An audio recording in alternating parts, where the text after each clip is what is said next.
tomar el comentario exegético, hermenéutico y mariológico que estamos haciendo al relato de la anunciación de Gabriel a María en Nazaret. La primera parte continúa con esta, ya que en razón del tiempo no pudimos seguirla. Retomo lo último que decíamos, y es que la tarea de asignar el nombre al niño que se gestará en el vientre de María la tiene en este texto María, a diferencia de Mateo 1:21, donde esta misión es asignada a José. Ya lo hemos dicho, en Mateo, por toda su razón teológica de buscar encontrar en Jesús el cumplimiento de las promesas de Dios a Israel, y como es un texto escrito para judíos convertidos al cristianismo en su mayoría, pues se quiere legitimar la ascendencia davídica de Jesús. Y la mejor manera de hacerlo es a través de José, su padre, que aunque no es el padre biológico, porque Mateo también insiste de que José entra en el plan de Dios, aceptando y acompañando lo que Dios está haciendo a través del Espíritu en el vientre virginal de María, su esposa. Sin embargo, él entra en el proyecto como padre y legitima al niño asignándole el nombre como era propio de la tradición de los judíos. Ahora el nombre lo pone María, porque en el Evangelio de Lucas todo el protagonismo lo tiene ella. Ya hemos dicho que cuando decimos que la centralidad está en María, no es porque sea un texto mariológico, nosotros podemos hacer una lectura de este tipo, sino porque es un texto cristológico en el que la figura de María nos ayuda a hacer la lectura profunda desde la fe para poder ver la obra de Dios que se realiza en ella y que también puede realizarse en nosotros los creyentes. Luego de asignar el nombre, que ya hemos dicho que el nombre de Jesús tiene un significado absolutamente bello en términos de la acción salvadora que Dios realiza en medio de su pueblo, además porque quiero sumarle algo que decíamos, y es que el nombre de Jesús, la identidad de Jesús, habla de Dios salvando. O sea, no estamos hablando de un concepto estático, Dios salva, como hemos traducido siempre la locución Joshua, el nombre de Jesús, sino que estamos hablando de todo un dinamismo salvador. No olviden que los nombres en la Biblia hablan de un dinamismo porque expresan una misión. Y en este caso el nombre de Jesús, que tiene la misma raíz del nombre de Josué, el nombre de José, de alguna forma remiten a esa experiencia profunda de salvación. Y aquí hay que decir que cuando se trata del Hijo de María, de el Mesías, no estamos hablando de un Salvador, sino que estamos hablando de el Salvador, es decir, que en él se realiza de manera definitiva e irrebasable la salvación de Dios. Así lo afirma Karl Rahner cuando dice, y este es un elemento cristológico que no podemos perder de vista, y es que en Jesús de Nazaret Dios ha realizado su proyecto de salvación de tal manera que todo lo ocurrido con Jesús, todo lo acontecido en Jesús, no puede ser nunca superado, ni mejorado, ni rebasado. Eso no quiere decir que la revelación de Dios haya terminado con Jesús, como si Dios después de Jesús no tuviera nada que decir. No, Dios es una palabra permanente y la palabra salvífica de Dios se pronuncia siempre en la historia, porque ese es el lugar teológico de Dios por excelencia. Pero Dios ha realizado en Jesús su proyecto de salvación y todo lo que ocurre después de Jesús por la acción del Espíritu va llegando a su plenitud. O sea, lo que hace el Espíritu es explicitar, desarrollar, ampliar, buscar desarrollar todas las virtualidades salvíficas que tiene el acontecimiento, pero nosotros reconocemos en este sujeto histórico el Hijo de María de Nazaret, la realización definitiva del proyecto salvífico de Dios. Por eso, más que el Salvador, nosotros decimos, Él es nuestra salvación. Ahora, a partir del versículo 32, Gabriel, recuerden que Gabriel, el ángel Gabriel, el mensajero de Dios, es un eufemismo para salvar la absoluta trascendencia de Dios. Quien está frente a María, quien está hablándole a María o en María, es el mismo Dios. Y él va a presentar con tres parejas de frases teológicas la identidad del Hijo que empieza a gestarse en el vientre virginal de María. Lucas, aunque no es el Evangelio de Mateo, por ejemplo, que hace citaciones explícitas y permanentes de las Escrituras, viendo en ellas un anticipo de lo ocurrido con Jesús, o al revés, viendo en Jesús y su plan de salvación, la realización definitiva de las promesas de Israel, Lucas conoce las Escrituras como todos los evangelistas. Ellos están escribiendo en griego, están escribiendo algunos a comunidades mayoritariamente venidas del judaísmo, otros a comunidades que vienen del helenismo o comunidades mixtas, pero ellos conocen las escrituras, al menos la versión de los 70 es la que tienen en las manos. Y aunque la versión de los 70 está escrita en ambiente griego, porque estos textos se traducen al griego en la época de los Ptolomeos, sin embargo, toda la mentalidad semita está presente en esta traducción, unida a la mentalidad helenista.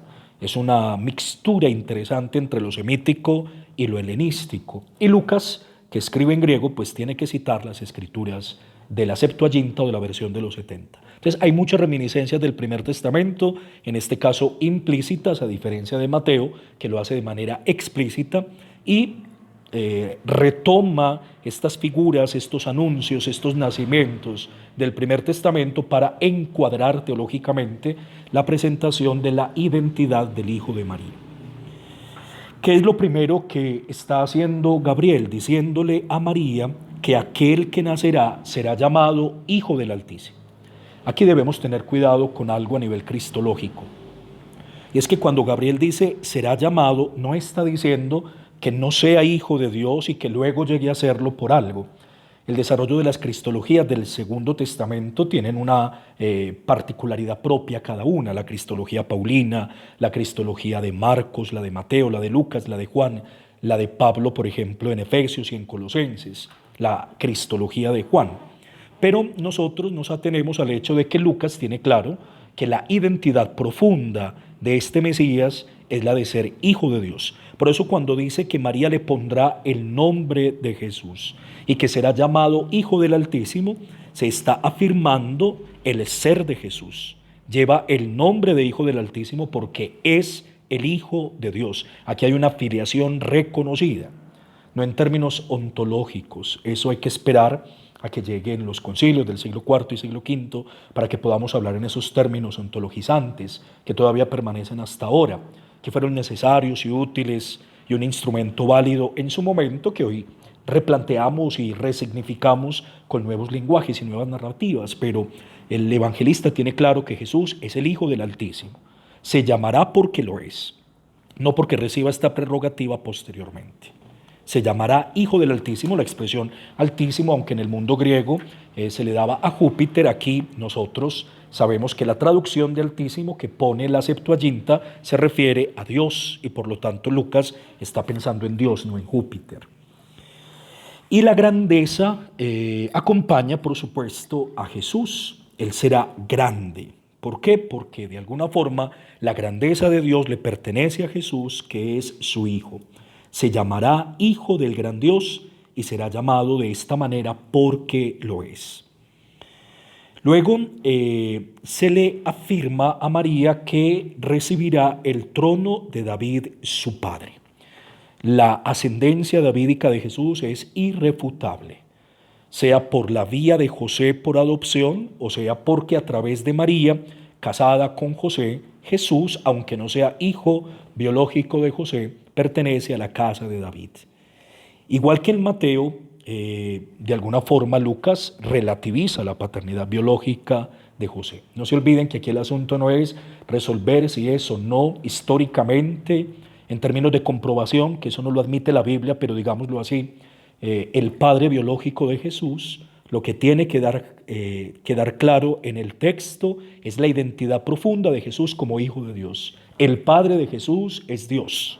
Y José funge como padre adoptivo y de alguna forma la presencia de José será una revelación de la única paternidad que le corresponde a Dios. Por eso el énfasis permanente en la virginidad de María, porque todo lo que está ocurriendo solo se entiende desde Dios. Se relativiza la paternidad de José para dejar clara la paternidad de Dios. Y ahorita entonces está dando a entender el carácter mesiánico de Jesús. Él puede ser Mesías porque es hijo de David. Él es David en todo el esplendor de la palabra. Y por último se afirma que su reino no tendrá fin, es decir, que el reinado de Jesús no solamente se extiende históricamente, sino que su reinado es metahistórico, va más allá de los límites de la historia, como tal vez lo anunciaba el mismo Daniel cuando en el capítulo 7 habla de un Hijo del Hombre que inaugura un reino de Dios que dura por siempre. El reinado de Jesús, que es el reinado de Dios, dura para siempre. Después de esta presentación de la identidad de Jesús, entonces María hace una pregunta, como en todos los relatos de anunciación, frente a la perplejidad de lo que está ocurriendo, del mensaje que está recibiendo, de la misión que le están otorgando, asignando. María pregunta: ¿cómo será esto? Pues yo varón no conozco. Ya se los he dicho, y aunque a veces nos pueda costar desde la exégesis aceptarlo, para la comunidad de Lucas el tema de la virginidad de María es importante. Tan importante que se repite una y otra vez esta afirmación. Y en el versículo 26 se hace notar 2 veces, por ejemplo, el hecho de que María es virgen, de que no convive con su esposo. Este es el hecho que lleva a María a preguntarse cómo puede ocurrir un embarazo si no está conviviendo con José. Es una pregunta lógica. Le están asignando la misión de ser madre, solo se puede ser madre a través de un vínculo sexual. María no tiene vínculo sexual con José, entonces ¿cómo puede ocurrir esto? No puede pasar si no hay una intervención sobrenatural, y es lo que María tal vez quiere entender. Hay una concepción virginal, es decir, hay una concepción en la que solo Dios tiene que ver. Pero yo sí quisiera aclarar aquí, y eso nos sirve mucho para el curso de Mariología, que no estamos hablando de una unión sexual entre Dios y María. Como sucedía en el mundo helenístico, no se trata de que Dios tome forma de varón o de animal para unirse sexualmente y de alguna forma el espíritu ponga semen humano o en este caso divino para gestar una criatura. Estamos hablando de que el origen absoluto de Jesús está en Dios.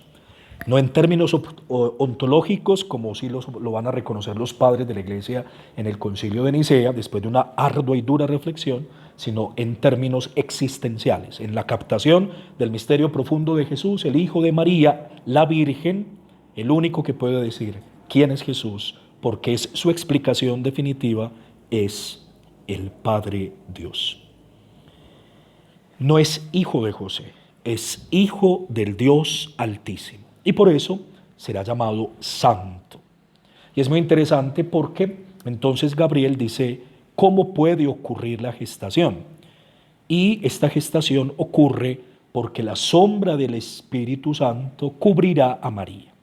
Es una referencia a la Chequiná, que cubría con su sombra la tienda del encuentro. Eso está en el capítulo 40 del libro del Éxodo. Tal vez está en la perspectiva de Lucas. Y como la tienda cubierta por la sombra de la nube, y así esta tienda se llenaba de la presencia de Dios, así también María la Virgen, cubierta por la sombra del poder divino del Espíritu Santo, es convertida en la madre del Mesías, el Hijo del Altísimo, el Santo, el Hijo de Dios. Miren que aquí vamos haciendo la lectura mariológica, porque descubrimos que la grandeza de María está precisamente en ser la madre de este. Miren los títulos: el Mesías davídico, heredero de su trono, que reinará en él para siempre. Es el Hijo del Altísimo, es el Hijo de Dios en propiedad, es el Santo, una palabra que solo se aplicaba a Yahvé y que ahora se aplica a su Hijo, a Jesús. Lo nacido de María, es decir, el Hijo de la Virgen María, es el Santo, el Hijo de Dios. Es llamado santo precisamente por ser el Hijo de Dios, que es santo. Y entonces, para que María pueda de alguna forma confirmar que la palabra de Gabriel es verídica, entonces Gabriel da una señal. Eso también es muy típico de los relatos de anunciación. ¿Cuál es la señal? El embarazo de una anciana estéril. Algo imposible para los hombres, pero que ha sido posible para Dios. Y he aquí viene la señal. Aquí viene la prueba de que Dios es veraz. La prima, la pariente, está encinta y ahora María puede, virgen, concebir. Aquí está el vínculo profundo. Una anciana estéril concibe, ahora una virgen concibe. Obviamente, pues hay una desproporción en términos de la importancia que tiene el Mesías y el precursor del Mesías. Pero cuando los dos relatos están en paralelo es porque se quieren contrastar. El signo dado no pretende superar las dudas de María acerca de la verdad de lo que recibe, sino corroborar su fe. Ahorita vamos a decir cómo María es una creyente. María no está poniendo en duda lo que Dios le dice, sino que de alguna forma el signo que le da Gabriel es para confirmar la fe que se está descubriendo como proceso en el corazón de María. Las preguntas de María no es porque esté poniendo en duda lo que Dios hace. Las preguntas de María es para entrar de una manera mucho más firme, más clara, más convencida a lo que Dios le está proponiendo. Y en el versículo 37, Gabriel pronuncia una frase preciosa: porque nada es imposible para Dios. Al parecer, nosotros siempre hemos dicho, porque no será imposible para Dios ninguna cosa. Ahí donde dice cosa, al parecer, la palabra es mucho más una expresión que se traduce del griego al español por palabra, se remite inmediatamente al dabar, a lo que se dice y se hace, a los hechos que se explican en la misma historia. Dios tiene una palabra creadora, tiene una palabra eficaz, tiene una palabra que se realiza entre nosotros. Dios tiene poder para sacar vida de un estéril y ahora tiene poder para sacar vida de una virgen. Cuando Dios se dirige a Abraham y le cuenta que va a ser el padre en su ancianidad y en la esterilidad de Sara, en el capítulo 8 de Zacarías, en Job 42:2, se repite esta expresión que se dice en Génesis 18:14: ¿acaso hay algo difícil para Dios? Y así llegamos al versículo 38, que es la conclusión de este texto. Aquí sí no hay paralelo con Zacarías, porque mientras Zacarías pone en duda el anuncio de Gabriel, María da un sí. Es un hágase, es un suceda, es un realícese. Dejemos de interpretar románticamente la respuesta de María: hágase en mí según tu palabra. Hagamos una respuesta mucho más profunda. María con toda la vida se entrega al proyecto de Dios. María entra entera y firme a esta nueva misión que Dios le encomienda de ser la madre del futuro Mesías. Y María dice: hágase. Esa respuesta de María es un suceda, que tu palabra se realice. La palabra de Gabriel es la palabra de Dios, y la palabra de Dios, o mejor, Dios como palabra, siempre se pronuncia salvíficamente. Y salvación significa que la creación va llegando a su plenitud. Y Dios va realizando este proyecto, y la manera, digámoslo, definitiva, radical como Dios realiza este proyecto de salvación será Jesús. Él es la palabra de Dios entre nosotros, que pone su tienda entre nosotros y lo hace a través de María de Nazaret. María hace lo que el Señor le pide. Y María, con todas sus facultades intelectuales, emocionales, con sus sentimientos, con sus emociones, incluso con sus límites y con sus miedos, entra en el proyecto de Dios, con este gran sí, con este hágase según tu palabra, realícese tu palabra. Y luego entonces, así con la misma forma silenciosa, sigilosa, respetuosa, como Gabriel se hace presente en María, frente a María, ahora él se retira y se marcha Gabriel de la presencia de esta joven. Vamos a sacar algunas conclusiones teológicas y mariológicas. La primera, toda la centralidad del texto la tiene Jesús. Dios ha entrado en la historia y lo ha hecho a través de María. Y esta entrada de Dios en la historia, que es definitiva, porque nosotros no reconocemos otra revelación que pueda superar lo ocurrido con Jesús, se hace a través de la disponibilidad y de la fe de una mujer sencilla, de una campesina humilde nazarena, de una chica anónima, de una periferia social, de una tierra de bandidos, de bandoleros, de revoltosos, de una tierra de gente contaminada e indeseada, pero allí Dios ha puesto su casa entre las nuestras. O en palabras bíblicas, Dios allí en Nazaret ha puesto su tienda entre nosotros. Y citando a Juan, hemos contemplado su gloria. La gloria de Dios se ha dejado ver, se ha dejado palpar, se ha dejado gustar, se ha dejado experimentar. La Chequiná de Dios es nuestra. Está a nuestro alcance en Jesús, el Hijo de María la Virgen. Y este Jesús es, en términos del mismo texto, Dios está hablando, nos está presentando la identidad de Jesús. Este Jesús es el Mesías davídico. Este Jesús es un rey que reina para siempre y su reino no tendrá fin. Este Jesús es el Hijo del Dios Altísimo en propiedad. Este Jesús es el Santo. Y el nombre de Jesús que pone María, que asigna María, su madre virgen, entonces nos recuerda que Dios está salvando siempre. Segunda reflexión, la fe de María. la incondicionalidad de María, la donación total de María a este proyecto. María tiene un proyecto personal. María está comprometida, se quiere casar como todas las jóvenes de la época. Se ha comprometido con José, este artesano de Nazaret.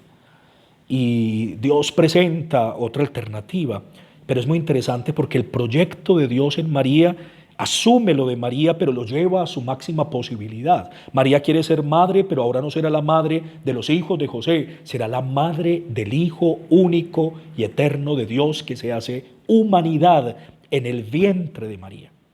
Es muy interesante cómo la grandeza de María depende de la grandeza del Hijo. Ella es grande, las generaciones la llamaremos dichosa, como lo dice el cántico en la casa de Zacarías, lo que llamamos el Magnificat. Este cántico expresa cómo la grandeza de María es por ser la madre del Hijo de Dios. Y esto no lo podemos perder de vista. Y hay una tercera reflexión. Y es que nosotros tenemos que aprender a hacer una mariología discipular. Es decir, nosotros con María y como María hacemos un camino de seguimiento de Jesús. Nosotros también nos dejamos impactar por el encuentro que nos cambia la vida, que nos ayuda a entender nuestro proyecto en el de Dios, que nos ayuda a entrar colaborando con la salvación del mundo. Es decir, con que la historia vaya apuntando hacia la plenitud que Dios va mostrando y ahora lo muestra de manera esplendorosa y clara como nunca antes y después con Jesús de Nazaret, el Hijo de María. Entonces sería muy interesante que nosotros aprendamos de María a entrar en el proyecto de Dios con total disponibilidad. Nuestros pequeños proyectos pueden estar confinados al fracaso. Nuestros pequeños proyectos, por buenos que sean, son humanos, son frágiles, son pequeños, son caducos. En cambio, el gran proyecto de Dios es salvación para todos. Y salvación en términos de plenitud de vida, de una vida verdaderamente humana, auténticamente humana.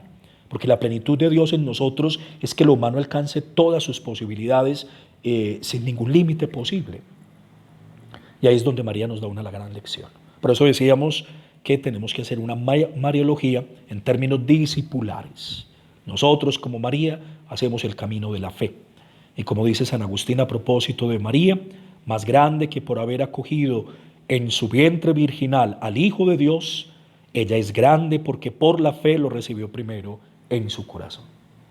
Bueno, no tenemos el tiempo de hacer el comentario que queríamos con el texto de la visita de María a su prima Isabel, pero en los últimos minutos quiero decir un pequeño detalle de ese texto que nos sirve para esta lectura mariológica de los textos del Nuevo Testamento. Isabel llama a María por obra del Espíritu Santo en ella, dichosa tú la creyente. Cuidado con pensar que después de este gran anuncio, de esta experiencia profunda que tiene María de Dios en su corazón y que le permite captar cuál es la voluntad que tiene Dios para ella y la misión asignada de ser la madre del Mesías, ella se tenga que ir a Incarim a confirmar lo que el ángel le dijo. Todo el mundo habla de la presa de María para confirmar que Gabriel tenía razón. Todo el mundo habla de la presa de María para ayudarla porque es una anciana y necesita la colaboración de su prima. Absurdo. Es que habrían mujeres, matronas, familiares en Ain Karim. ¿Qué hace una jovencita de unos 14 años corriendo hacia las montañas de Judá para ayudar a una mujer que ya lleva 5 meses de embarazo, 6 meses de embarazo? Es absurdo pensar esto. ¿Saben por qué la prisa de María? Y también es un comentario del padre David Kapkin y a mí personalmente me ha servido mucho en mi proceso de fe. Y por eso es grande María para mí en el camino que hago como discípulo. Porque ella nos quiere llevar de la mano y no hay tiempo que perder para que nosotros como ella podamos comprobar, porque nosotros sí dudamos, porque nosotros sí tenemos límites, porque nosotros sí tenemos prejuicios, que para Dios nada hay imposible, que Dios se ha fijado en los pobres y desde los pobres hace salvación y revela misericordia y su bondad se extiende por los siglos, como lo va a cantar allí en la montaña esta joven entusiasta, citando textos del Antiguo Testamento, pero llevando toda su alegría mesiánica en esta poesía preciosa que todos conocemos. Por eso es llamada la creyente. Dichosa tú la creyente, porque todo lo que te ha dicho el Señor se cumplirá. Esa es la grandeza de María, esa es la altura de María, es la belleza de María, ser la creyente.